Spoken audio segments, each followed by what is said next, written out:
나는 미쳐서 죽은 여인이 아니었습니다. 태비윤씨. 사람들은 나를 미친 여인이라 부릅니다. 왕을 저주한 여자, 독을 품은 여자, 그래서 죽어도 싸웠던 여자.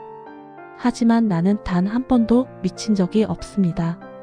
나는 너무 억울해서 끝내 미쳐 보였을 뿐입니다. 나는 태비윤씨입니다.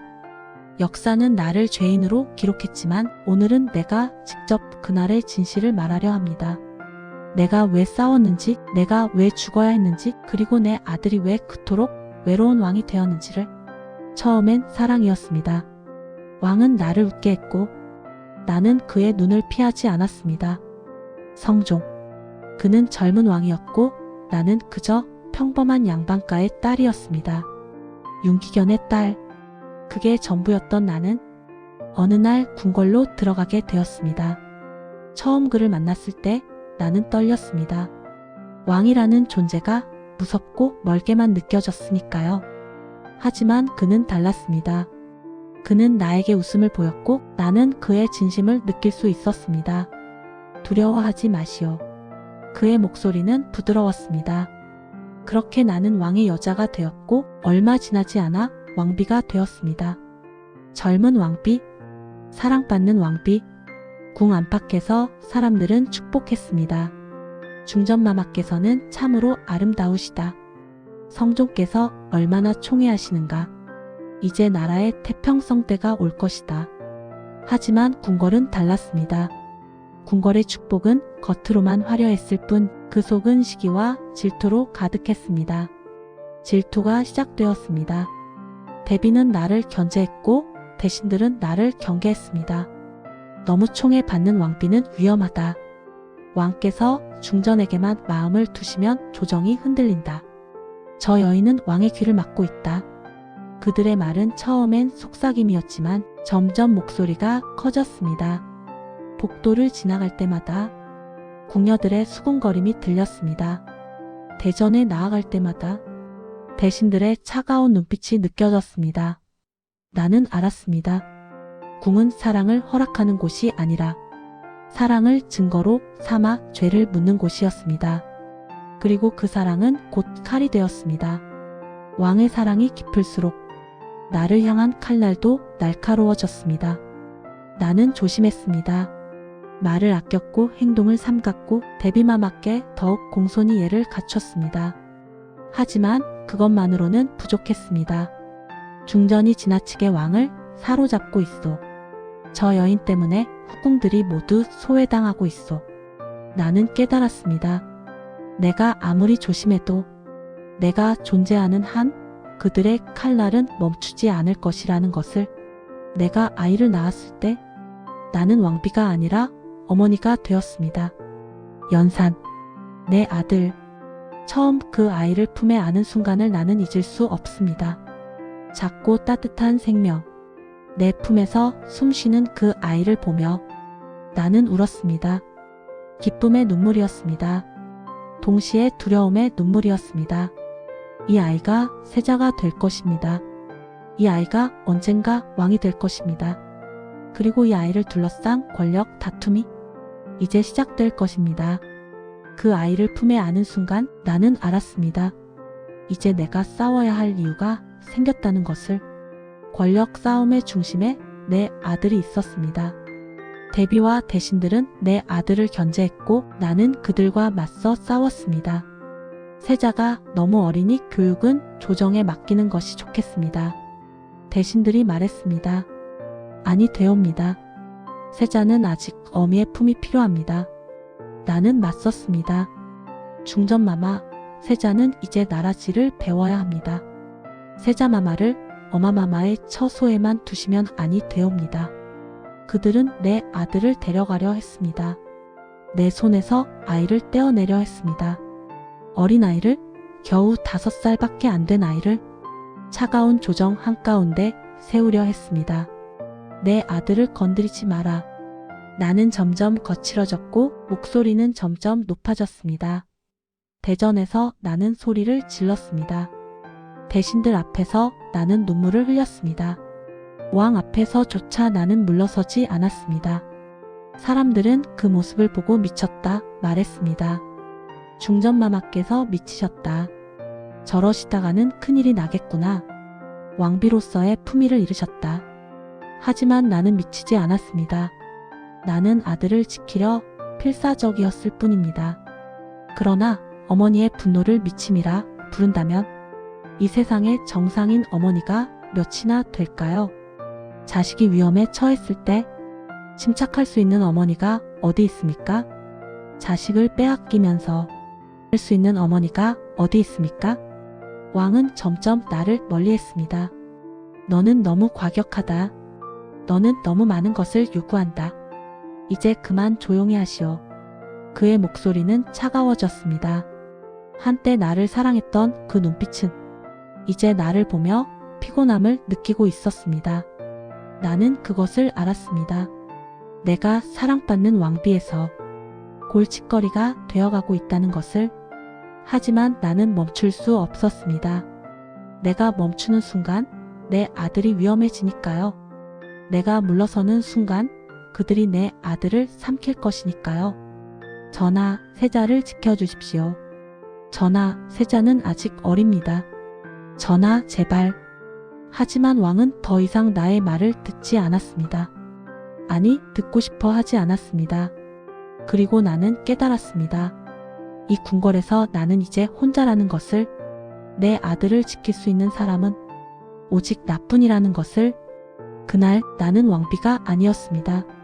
나는 아들의 어머니였고 그 이후로 버려졌습니다. 성종 15년 1479년 그날은 비가 내렸습니다. 장대비가 궁궐을 적시고 있었습니다. 윤씨를 폐하라. 왕명이 떨어졌습니다. 대전에 모인 대신들은 모두 고개를 숙였습니다. 그들은 이미 알고 있었습니다. 이날이 올 것이라는 것을. 나는 무릎을 꿇었습니다. 전하, 신첩이 무슨 죄를 지었습니까? 전하, 신첩은 다만 아들을 지키려 했을 뿐입니다. 하지만 왕은 나를 보지 않았습니다.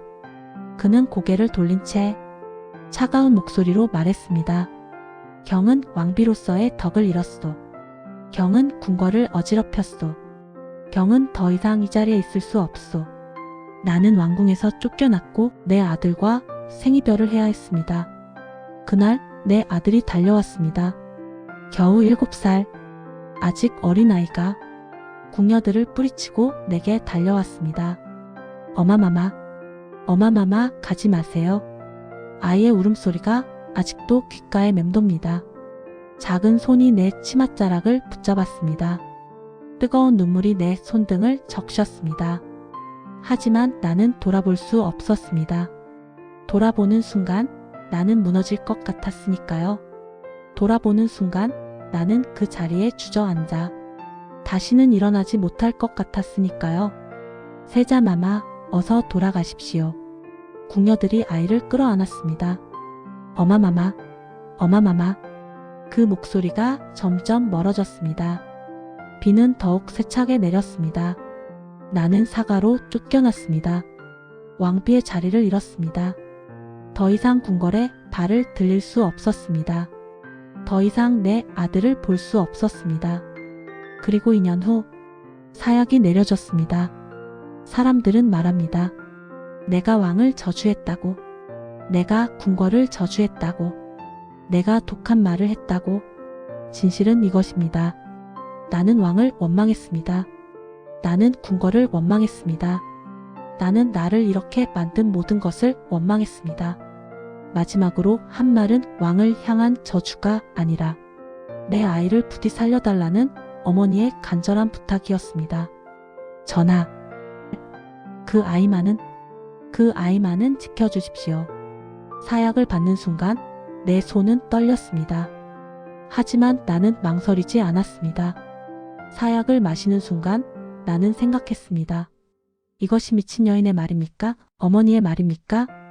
잔을 입에 대는 순간 나는 내 아들을 떠올렸습니다.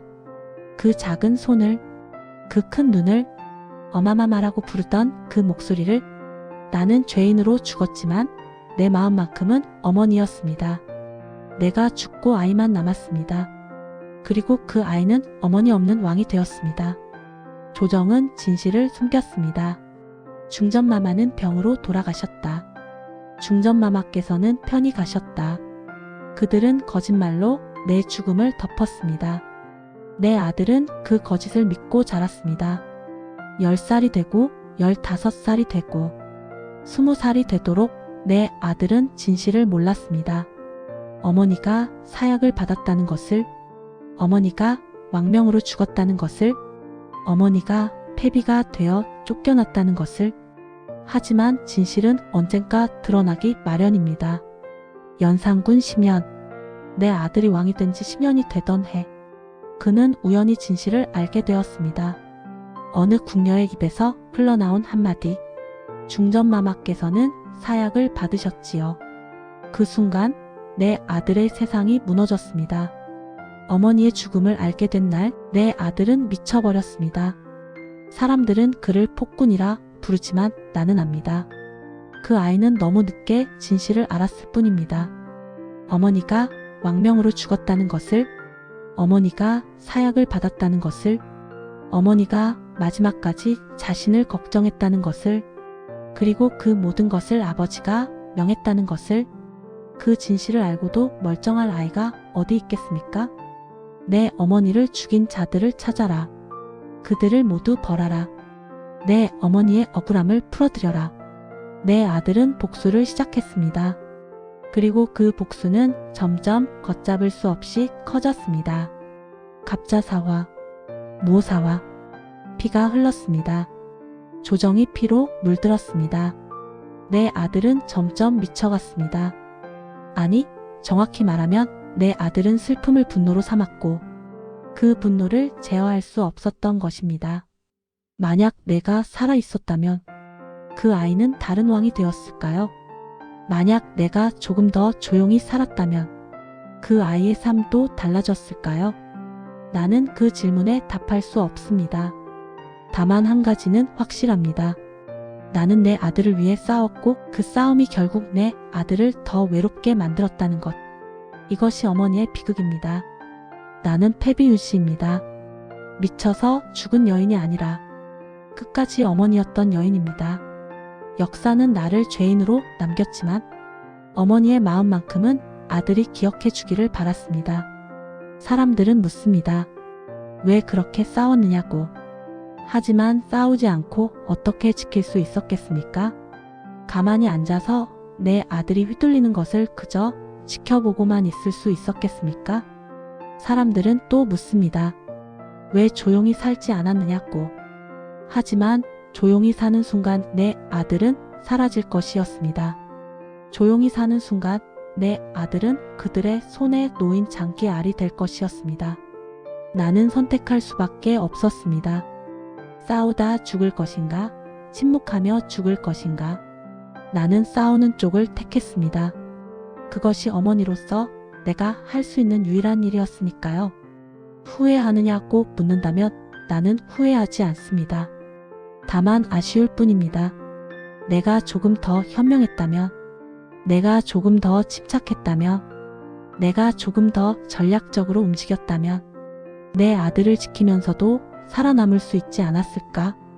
하지만 그것은 너무 어려운 일이었습니다. 어머니의 본능과 왕비의 이성 사이에서 나는 언제나 어머니를 택했으니까요. 당신이라면 그 자리에서 무엇을 선택했을까요? 당신의 아이가 위험에 처했을 때 당신은 침착하게 앉아 있을 수 있겠습니까?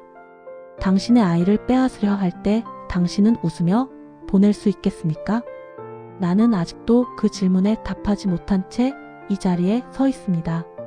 다만 한 가지는 확실합니다. 어머니는 죽어서도 후회하지 않는다는 것. 내가 다시 태어나도 나는 같은 선택을 할 것입니다. 내 아들을 위해 끝까지 싸우는 어머니로. 비록 그 선택이 내 목숨을 앗아갔고 결국 내 아들을 더 외롭게 만들었을지라도 나는 같은 길을 걸을 것입니다.